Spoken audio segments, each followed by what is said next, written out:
throw your life away on, with Andrew Reed and the Liberation. It's a serious question, one worth pondering. Am I living the life I want, an intelligent life, or something else?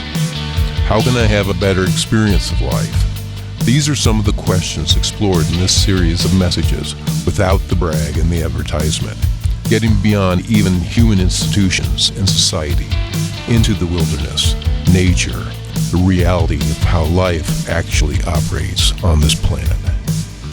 These messages range from intimate recordings from the awakened forest to concerts, national conferences, and broadcasts on a wide array of philosophical topics. Here we are this fine morning, again, in the awakened forest. Life is happening. Last night there was a huge storm on the mountain. Today it's relatively peaceful. Thus, the oscillation of life continues.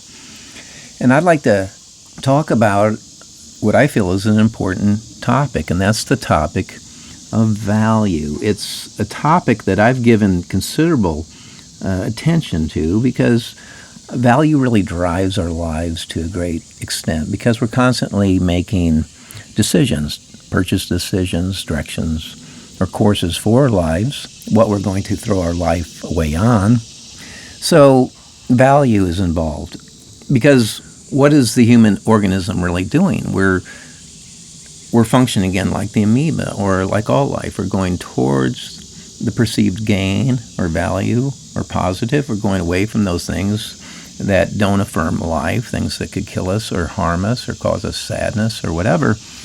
And thus, value is part of that equation. Now, with that said, value is a projection. It's something that we assign to objects, or relationships, or it can be ideas, or whatever. So they're projected onto things. And thus, this means that they are self-created to a large extent. And let's just add the other variable here is that no two individuals project the same value on things, just as though two people can't have the same views. I mean, you can be part of a group or going to a church or other gathering of supposed people with the same beliefs, but really no two individuals have the same perception. Or is it even possible that they experience the world in the same way because they're not living in that particular position? So value, therefore, is very much an individual proposition. And again, this, to me, adds flavor and adds some spice to the process of life. One example I'd like to use right out of the gate is the crown jewels. Here's this thing in the British Empire that is worth untold amounts of money, right? But yet, a child might be given the crown jewels and they'll play with it for about 5 minutes and then find a cardboard box that's been discarded more interesting to play with. Thus, the concept of value is represented in the extremes of that example. So, in my contemplations, I've basically come up with 6 categories of value. And the utility behind these categorizations is that the more boxes that are checked as you're contemplating your purchase decisions, the directions for your life, what you're going to throw your life away on, the better the decision. Now, with that said, if you have something that just checks one box, that's pretty good. But most of the time, the more boxes that are checked and where your decision satisfies these things, the better you're going to feel about it and probably the better decision you're going to make. And so let me just list them out and then I'll elaborate on them a little bit. The first is survival value. Second is utility value. Third is economic value. Fourth is entertainment value. Fifth is aesthetic value. And the sixth point is happiness value. And as I go through these things, obviously you're assigning value along the way, and the lines will blur. You'll see that entertainment value, happiness value, well, they kind of go together. Well, of course, I mean, language itself is a little bit squishy. Life itself is a bit messy, is it not? And we muddle our way through often. But the point is there is kind of a main thrust behind each of these categories.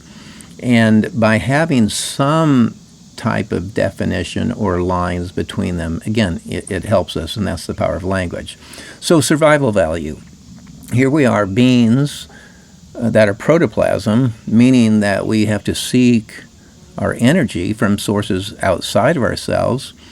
Obviously, we would assign a lot of value to what? Food, or those things that preserve our organism. We need to maintain a relatively stable body temperature, so therefore the external climate and all that makes a difference. We have to be able to fight off threats, whether they're from society or nature. All those things come into this, really the survival value category. Again, we're protoplasm, and we have to get with this. We're not like a plant that you can just sit in the sun and use its chlorophyll just to enjoy the day and be in the breeze. So survival value, food, shelter, clothing, means of defense. Okay, all of those are obvious. And again, it's very similar to the amoeba, the single-celled organism, who is going towards food or glimmers of warmth, anything that's life-affirming, going away from pain, things that would threaten life, because that's just the way that life works, and that provides great movement, almost in a, again, electromagnetic, type of way. That is movement. So most of us get this value point. The next is utility value. This is things that make life easier. This is a dishwasher. This is a knife. This is a computer. All of those things make life easier. Rather than spending 10 hours doing the laundry, I mean, we can have it done practically probably in an hour, depending on the cycle that you select. And that's utility value, and that's worth something to us. Third point is economic value. This is normally money value, and all of us get that we have to shell out a certain number of guacamoles or whatever for whatever we want, and we'll pay more for things we value highly and less for things that we don't. So we get that, especially since we live in what? A transactional world. Fourth point is entertainment value. And we pay for entertainment. And I perceive that entertainment is actually the fundamental energy of the universe, because we're always running away from boredom. We want to go to the new, the exciting. We want to improve our lives. And that seems natural. We go even to get scared to the movies and put ourselves sometimes in pickles. That maybe that wasn't such a good choice, but there's entertainment wrapped up in that. The fifth category of value is aesthetic value. This has to do with art and beauty. So when we go to the Art Institute in Chicago, like me and my daughter do often, yes, we're looking at that Van Gogh, we're marveling. And yes, it is a form of entertainment, but it's a different form of entertainment than, for example, a circus ride or being chased by a bear or playing a game or something like that. And the sixth point is what? Happiness value, which really probably bleeds into a lot of the other categories. But I'll just say this: happiness, a sense of deep inner satisfaction, contentment. That's worth something to us, and most of us would pay for that type of thing.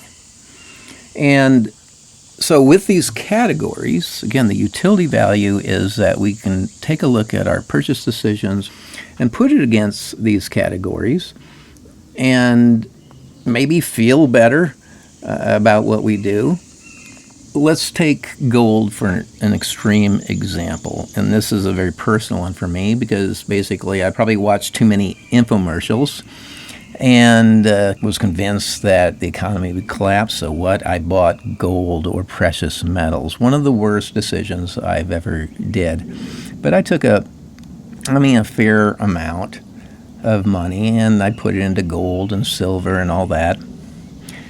And then I sat on it for about 8 years as it really didn't do much. In fact, it went down, and then, of course, I wanted to get my money back. But soon as it got to a point where I could get my money back, maybe make a little bit, I sold it and proceeded to buy some properties, some houses. But let's take a look at gold against this grid and then compare it to the houses. Well, does it have survival value? Well, I suppose you could take a big chunk of this and heave it at somebody in a defensive type mode, but it really doesn't have much survival value. You can't eat it. Utility value, well, I guess you could use it for a doorstop or something like that, but it's heavy and really impractical to move around.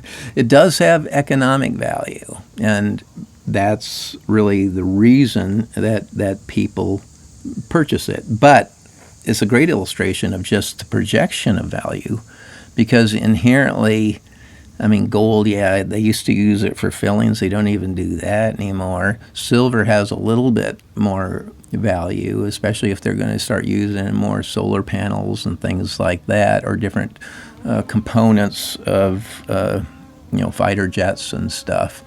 So there's some value there just from a use value or utility value.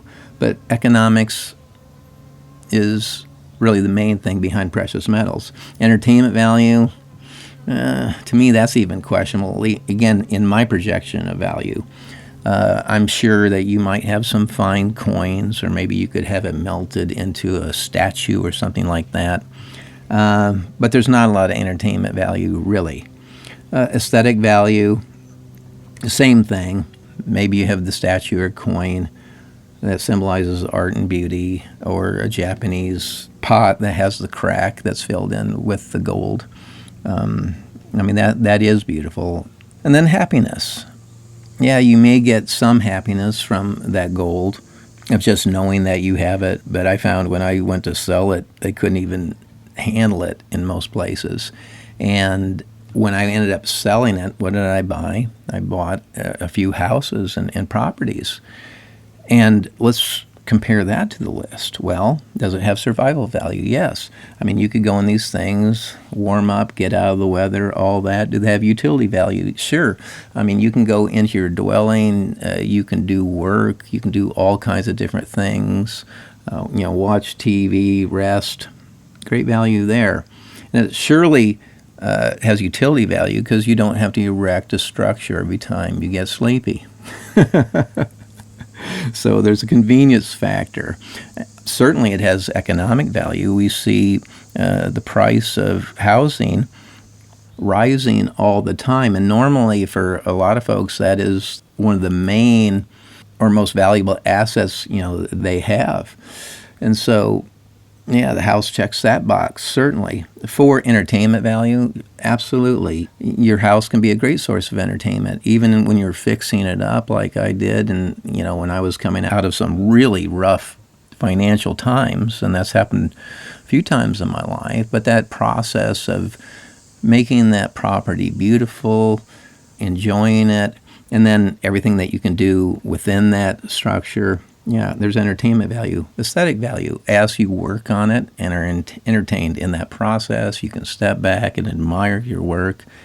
That's a great feeling, which leads us to the last point of happiness and contentment. It's great to own your property, see what you've done with your two hands or with your ingenuity or whatever. So, again, gold really only hits the economic value, at least in my mind, whereas a house checks almost all of them. So therefore, that's a better decision. A knife is another great example.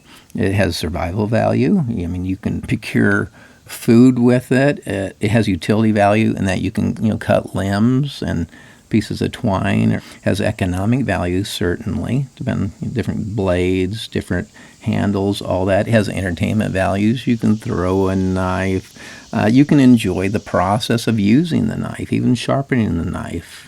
It has aesthetic value, or at least a lot of them do. Some of them, not so much, but if it has a nice handle, nice blade, nice shape, yeah, you look at it and you admire it. And then the happiness value comes from, again, the achievement of using it, the happiness of having it, having gained the skills to use it. So, again, a knife is another illustration of something that really checks a lot of the boxes. But then you can take Mom's Meatloaf, something that I cherish. Well, survival value, you could say, well, it is food, but, that's kind of not the main thing. There's certainly some economic value, utility. No, the big thing is entertainment there.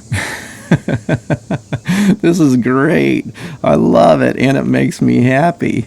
Aesthetics, I don't know if we're taking pictures. Some people take pictures of their food and admire it later. So that one gets a little weak. Or the can of beans, the generic can of beans that you get from Sam's Club or whatever. You could say, yeah, it's got some survival value. You certainly can eat it, but utility value, yes, it is convenient. There's a small economic value. It's not like you're going to pay a lot of money for a can of beans. Entertainment value, I don't know, maybe you could dry it out and play Don't Spill the Beans or whatever. Aesthetics, I haven't seen too much bean art around. Happiness value, again, that's another questionable thing, whether that can of beans really delights you. So our list of categories serves us well in making us feel that we're going in the right direction, we're making good choices. And let me just add a few things in closing about value. There's scarcity value. If there's not much of something, for example, they always say, they're not making any more land, which is a true statement. There's scarcity, and what does that do? That runs up the price of things. There's the value of knowledge, know-how. If you put against that grid, we know that even the form that we get that knowledge changes the value. For example, a digital version, in my mind, has less value because it's less reliable. Yes, it is convenient in modern society, but when the power's off, like it is in the mountain, or it happens, and has the possibility of happening, of course, in life, a book, especially if it has good illustrations and photos, is of higher value because you can always get at it. But again, value is a projection, and in a lot of ways it's tied to wealth. And to me, this profound idea of what wealth is really fully experiencing life. I mean, when you take a walk, you're not just trying to go someplace. You're enjoying the process of the walk. When you're eating your food, you're actually tasting your food rather than being in a production or productivity mindset just to get through. And so the value of ideas, which of course I think is among the highest values and things to contemplate, is an important thing. Why? Because it shapes our experience of life. Because value is a projection, the ideas that we hold in our minds, to a large extent, shape, again, the experience of life. Whether we deem something good, bad, mediocre, this projection.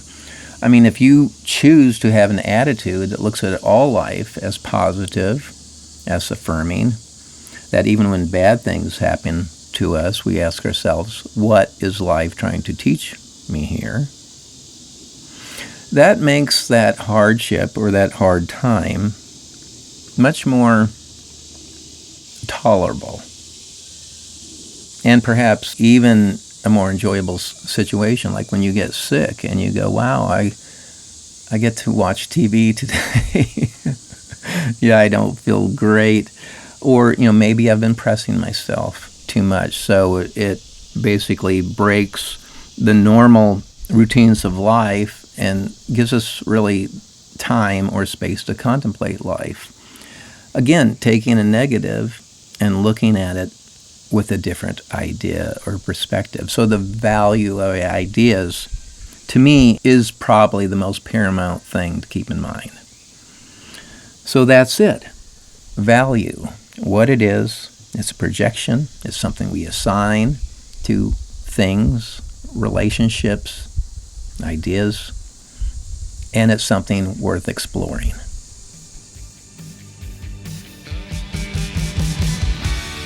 Thank you for listening.